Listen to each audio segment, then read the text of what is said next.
मानव को हमेशा से आश्रय स्थलों की आवश्यकता रही है और इसलिए सभ्यताओं के विकास के साथ साथ घर बनाने की कला यानी स्थापत्य कला भी विकसित होती गई। जैसे जैसे वास्तुशिल्प का विकास हुआ, इसमें विज्ञान और प्रौद्योगिकी का समावेश होने लगा। हालांकि इसमें प्रमुखता सौंदर्य बोध की ही थी। भारतीय वास्तुकला की इस कड़ी में हम वास्तुकला की विभिन्न डिजाइनों और पैटर्नों का पता लगाएंगे। इस कड़ी में हम न केवल पैटर्नों पर बात करेंगे, परंतु उनके पीछे के विज्ञान को भी समझेंगे। हम उन पैटर्नों को भी समझेंगे जो विज्ञान से प्रेरित हैं। ये पैटर्न स्वर्णिम अनुपात से लेकर समरूपता के विभिन्न सिद्धांतों पर आधारित होंगे। कुछ धार्मिक वास्तुकला संरचनाओं में अनंत पैटर्न मिलते हैं, जिनमें चौखानों की संरचनाएं आदि भी शामिल हैं। प्राचीन गुफा कलाओं में विज्ञान को खोजा जा सकता है। हमारी आज की ये यात्रा काफी रोचक रहेगी।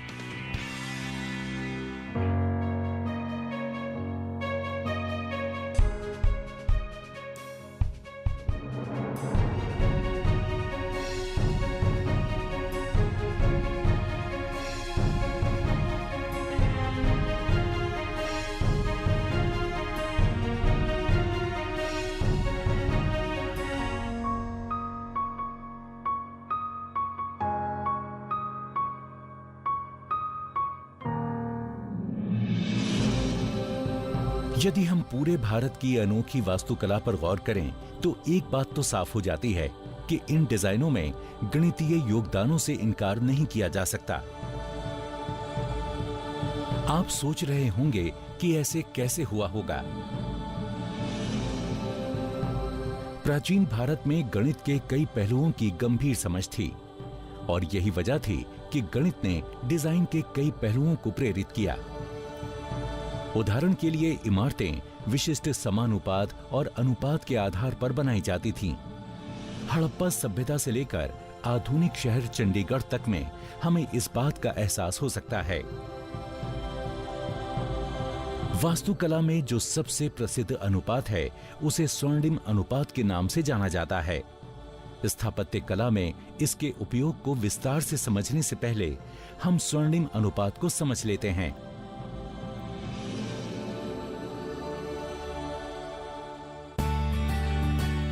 एक रेखा लेते हैं, इसे दो भागों ए और बी में बांटते हैं। इसे हम इस प्रकार बांटते हैं कि बड़ा हिस्सा छोटे हिस्से को विभाजित करे, जो कि होगा ए बटा बी के बराबर, यानी पूरी लंबाई होगी ए प्लस बी। ये विभाजित होगी ए हिस्से से। तो इस प्रकार ए प्लस बी बटा ए बराबर ए बटा बी होगा। यदि हम इसे हल करते हैं तो हमें जो अनुपात मिलेगा वो होगा 1.6180339988। यहां अंक बढ़ते ही जाएंगे, जो सैद्धांतिक रूप से अनंत होंगे। इस संख्या को सामान्यतः फाई के नाम से जाना जाता है, जिसे हम 1.618 लेते हैं। इस संख्या को स्वर्णिम माध्य भी कहते हैं। ऐतिहासिक रूप से इस संख्या को कई प्राचीन कलाकृतियों में देखा जा सकता है। गीजा के महान पिरामिड में भी इस अनुपात का इस्तेमाल किया गया था। पिरामिड में आधार और ऊंचाई का अनुपात स्वर्णिम अनुपात के करीब है।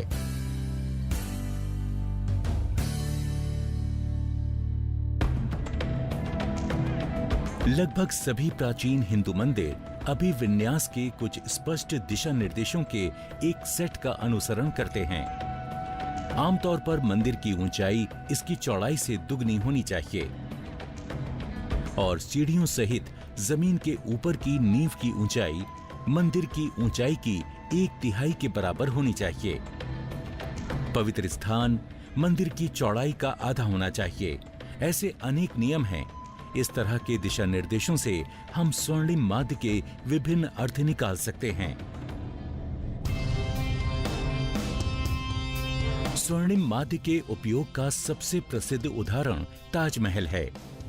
जैसा कि हम देख सकते हैं कि यदि हम ताजमहल के विभिन्न हिस्सों को अलग करते हैं तो इनका अनुपात 5 के करीब होगा, जो कि स्वर्णिम माध्य है।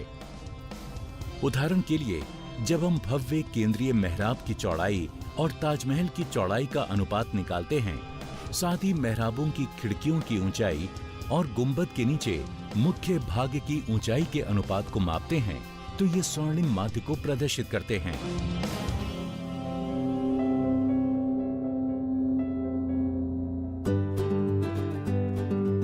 ताजमहल में एक और सामान्य गणितीय धारणा है, समरूपता।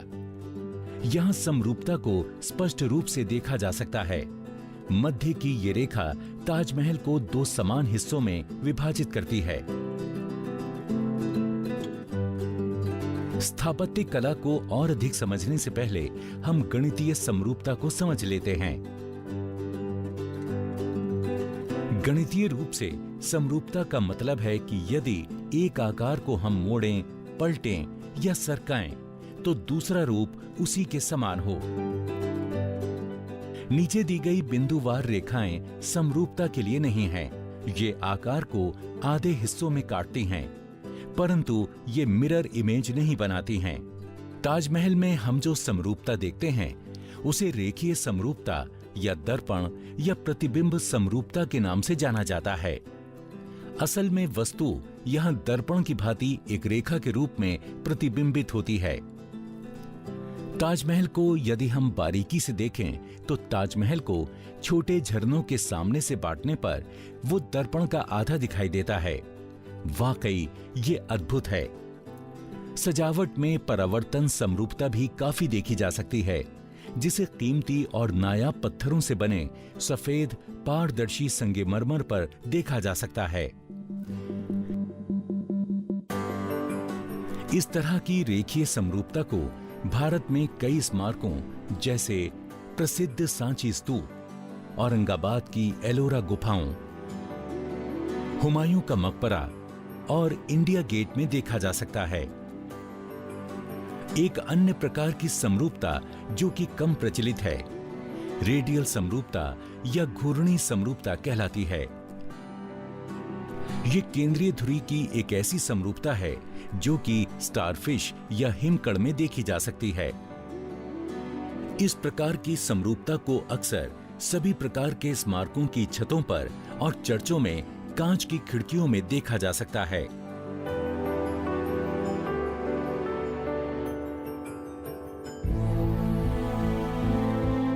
यहां हम जिस एक इमारत को विस्तार से समझेंगे वो है दिल्ली स्थित प्रसिद्ध लोटस टेम्पल। इसे बहाइयों द्वारा बनाया गया था। ये दुनिया के नए धार्मिक संप्रदायों में से एक है। ये आधार से एक कमल की तरह दिखता है। इसमें पंखुड़ियों की 3 पंक्तियां हैं, जिसमें से हर एक में 9 पंखुड़ियां हैं। 9 पंखों के बाहरी सेट में से बाहर की ओर 9 दरवाजों को बनाया गया है। घेरे में कमल के आकार की संरचना में 9 फूल हैं, जो कमल के पौधे की हरे रंग की पत्तियों का प्रतिनिधित्व करते हैं। इसके निर्माण के लिए कोरिया से सफेद सीमेंट, ग्रीस की खदानों से सफेद संगमरमर, जिन्हें इटली में तराशा गया है, दिल्ली के पास अलवर की खानों से ठोस डोलोमाइट को और जयपुर से सफेद सिलिका को इसके निर्माण के लिए लाया गया था।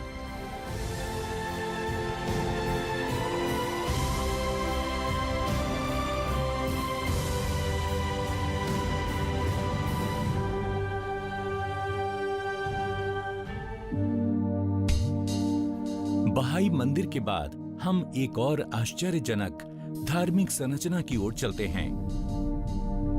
हम बात कर रहे हैं खजुराहो के मंदिरों की। इस मंदिर को कंदारिया महादेव मंदिर कहा जाता है। यदि आप इसके शीर्ष या शिखर को देखते हैं तो आप पाएंगे कि ये अनेक छोटे शिखरों से घिरा हुआ है। इसके बाद फिर से अनेक छोटे शिखर हैं। ऐसे ही शिखरों के कई स्तर हैं। ये दोहराव गणित का एक बहुत जटिल रूप है, जिसे फ्रैक्टल्स यानी आंशिक कहते हैं।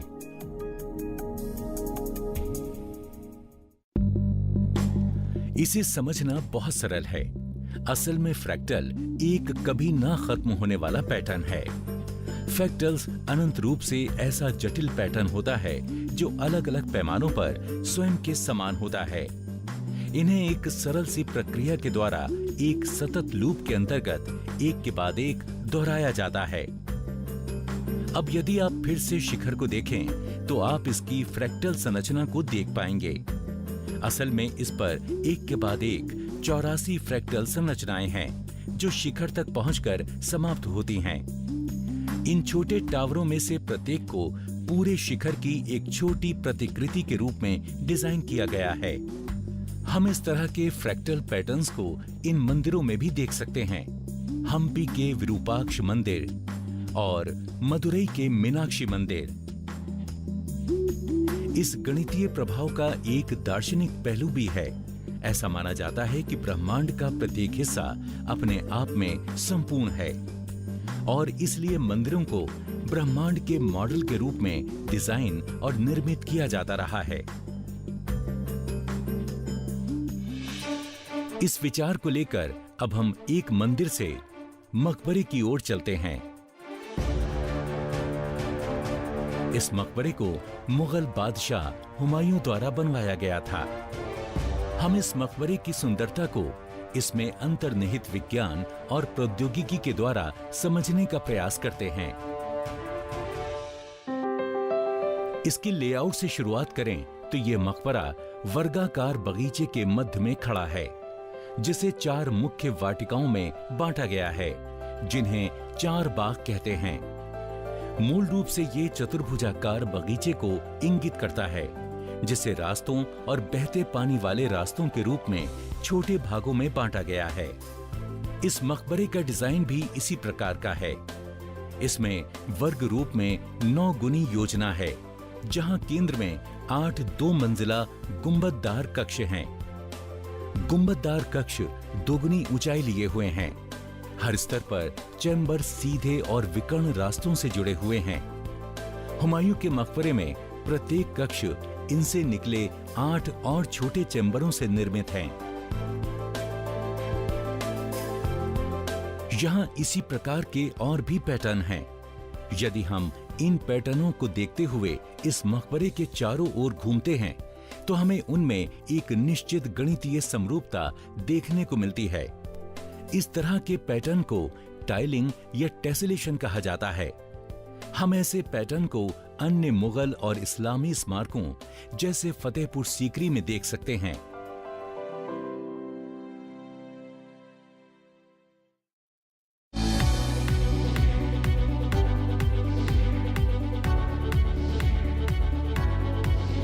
At one time, the Telugu industry was ruled only by these 3 women, Jayasudha, Jayaprada and Sridevi. విశ్రాంతి తీసుకోవడం, మందులు వేసుకోవడం మహా బోర్గా ఉంది అంకుల్. నేను బానే ఉన్నానుగా, నన్ను ఇంటికి పంపించే uncle. I never used to work after 6 o'clock. I was very, very particular.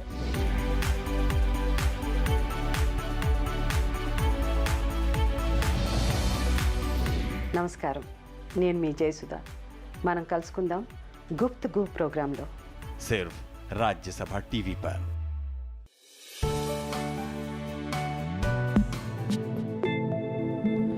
एक टेसेलेशन या टाइलिंग तब होती है जब हम किसी सतह को फ्लैट आकृति के पैटर्न के साथ इस प्रकार ढकें कि उनमें किसी प्रकार का ओवरलैप या गैप ना हो। दूसरी शर्त है कि इनमें अनंत तक फैलाने की क्षमता होनी चाहिए। आप त्रिकोण, एक वर्ग या षटकोण जैसी आकृतियों को दोहराते हुए टाइलिंग बना सकते हैं। इन्हें रेगुलर टाइलिंग कहा जाता है। आप विभिन्न आकृतियों के संयोजन के द्वारा भी टाइलिंग बना सकते हैं। इसके लिए आप एक त्रिकोण और एक वर्ग ले सकते हैं, या आप चाहें तो त्रिकोण और एक वर्ग के साथ एक षटकोण भी ले सकते हैं।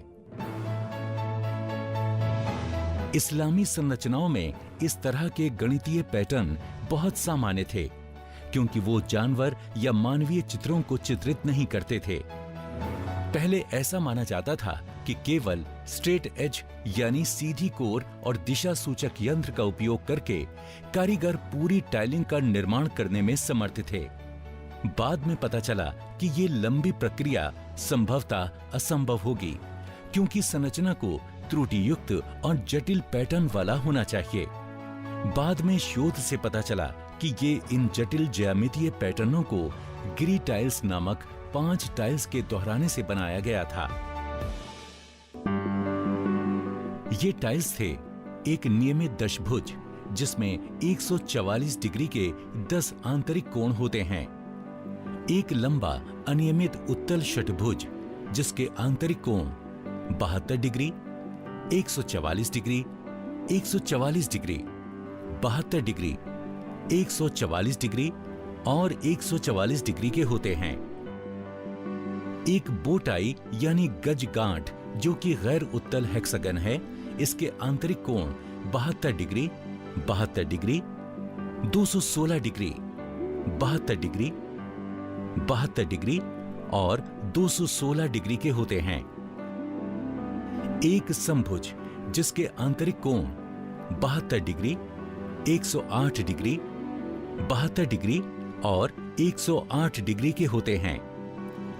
एक नियमित पंचभुज जिसमें 108 डिग्री के 5 आंतरिक कोण होते हैं।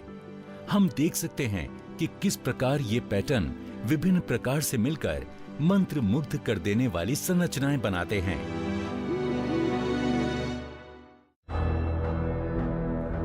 चलिए इन पैटर्नों को छोड़कर हम अपने अंतिम पड़ाव की ओर चलते हैं, जहां हम कुछ और आश्चर्यजनक चित्रों का पता लगाएंगे। महाराष्ट्र राज्य के औरंगाबाद जिले में स्थित अनोखी अजंता गुफाओं की दीवारों को इन चित्रों से सजाया गया है। ये चट्टानी मंदिर हैं। ऐसे पूजा स्थलों को अक्सर ढाल या ठोस प्राकृतिक चट्टानों पर नक्काशी द्वारा बनाया जाता है। अजंता में 30 गुफाएं हैं। प्रत्येक गुफा बुद्ध के जीवन पर आधारित है। इन गुफाओं की संख्या कुल मिलाकर 30 है। सभी गुफाएं बौद्ध प्रार्थना हॉल और मठों के संयोजन से निर्मित हैं। इनको पहाड़ों में चट्टानों को काटकर बनाया गया है। लगभग 1000 सालों तक अज्ञात रही इन गुफाओं को 1819 में खोजा गया था। अजंता की 5 गुफाएं चैत्य गृह हैं और शेष गुफाएं विहार की श्रेणी में आती हैं, जिनमें निवास के लिए विशाल कक्ष हैं। अब प्रश्न ये है कि इन गुफाओं को कैसे बनाया गया होगा। आमतौर पर चट्टान जो उस संरचना का हिस्सा नहीं थी, उसे तब तक काटा गया होगा जब तक उसमें आंतरिक तौर पर स्थापत्य तत्व निर्मित नहीं हो जाते। इस प्रकार की रॉक कट वास्तुकला का एक उल्लेखनीय गुण यह है कि इसमें नक्काशीदार लकड़ी की नकल करने के लिए चट्टानों की कारीगरी की जाती थी।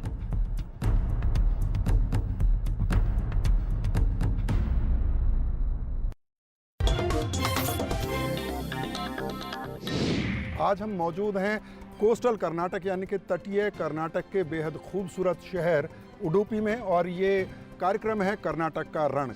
So my request to both Mr. Pramod Madhuraj ji and also to Bhatt ji to create more and more job opportunities in this place. Past 2 years we are facing water problem in summer. So is there any solution that can be given to us? None of the big companies have shown interest in spite of me being very proactive with them. No, लेकिन जो employment generation का सवाल है, IT sector एक sector है, manufacturing है, tourism एक बहुत बड़ा इंडस्ट्री यहाँ पे हो सकता है। Tourism has a high potential here. जी, but CRZ is coming in the way. Basically आप ये कह रहे हैं कि एम्प्लॉयमेंट जनरेशन यहाँ नहीं हो सकता है। अभी ये मोदी जी के लिए एक सेमीफाइनल जैसा इलेक्शन है जी। अभी हम घर घर गए तो लोग बोलते हैं ठीक है हम आज इस बार बीजेपी को जीतेंगे, मोदी जी को दिलाएंगे।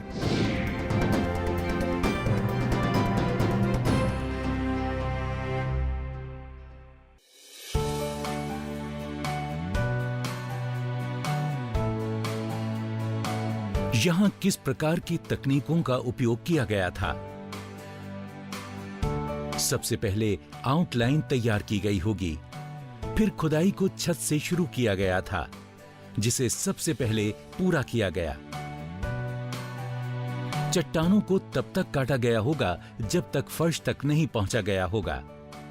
कटिंग के लिए संभवतः बर्मा और कुदाली जैसे उपकरणों का उपयोग किया गया होगा। फिनिशिंग और नक्काशी का काम पूरी तरह से हथौड़े और छेनी द्वारा किया गया था।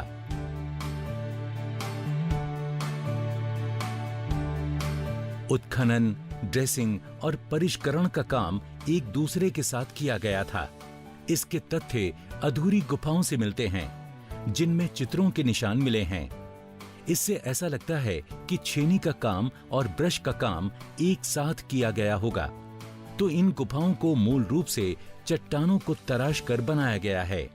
अवांछित चट्टानों को फेंक दिया गया था।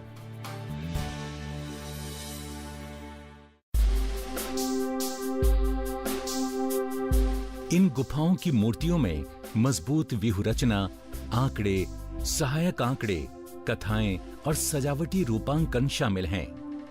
इसके अलावा चट्टानें नर्म थीं, ताकि उन्हें इस तरह से तराशा जा सके। लेकिन यहां जो चित्रकलाएं आज हैं, उनका भारतीय कला के इतिहास में अद्वितीय स्थान है। चाहे बात विषय की हो या फिर माध्यम की, दोनों ही दृष्टि में ये अनोखी हैं।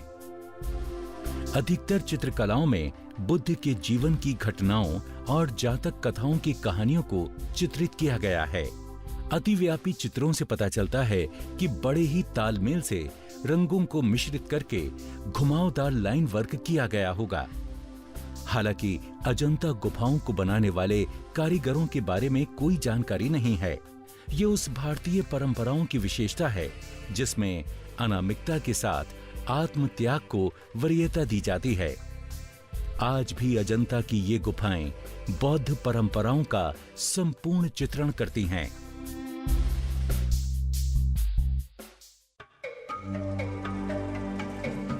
तो यहाँ किस प्रकार की तकनीकों का उपयोग किया गया था और ये कैसे इतने लंबे समय तक टिकी हुई हैं? अजंता की चित्रकला तकनीकें यूरोपीय फ्रेस्को तकनीक के समान हैं। इनमें प्राथमिक अंतर यह है कि जब इन्हें चित्रित किया गया था तब प्लास्टर की परत सूखी थी। सबसे पहले गुफा की दीवारों पर मिट्टी का कच्चा प्लास्टर किया जाता था। उसके बाद गोबर और चावल की भूसी को पोता जाता था। फिर सतह को चिकना करने के लिए उसे चूने के रस के साथ लेपित किया जाता था। चित्र की डार्क आउटलाइन को केवल 6 रंगों की पट्टिका से तैयार किया जाता था। कलाकारों द्वारा उपयोग किए गए रंजकों का निर्माण प्राकृतिक संसाधनों जैसे लाल पीले गेरू, हरे मेलाकाइट खनिज, नीले लेपिस लजूली पत्थरों आदि से किया जाता था। यहाँ की कलाकृतियों की सूक्ष्म पुनर्स्थापना से पिछले 200 वर्षों में कई बार ये सवाल उठा है कि इन चट्टानी नक्काशीदार प्रार्थना सभागारों और मठों की अंधेरी रिक्तियों में रंगों का इतना सटीक उपयोग करते हुए कलाकारों ने इतनी अच्छी तरह से चित्रण कैसे किया होगा। कितना आश्चर्यकारी लगता है कि 460 या 500 ईस्वी से वास्तुकारों, राजगीरों, मूर्तिकारों और चित्रकारों द्वारा यहाँ काम किया जाता रहा होगा और वैज्ञानिक ज्ञान इन गुफाओं में कला और तकनीक को प्रेरित करता रहा होगा।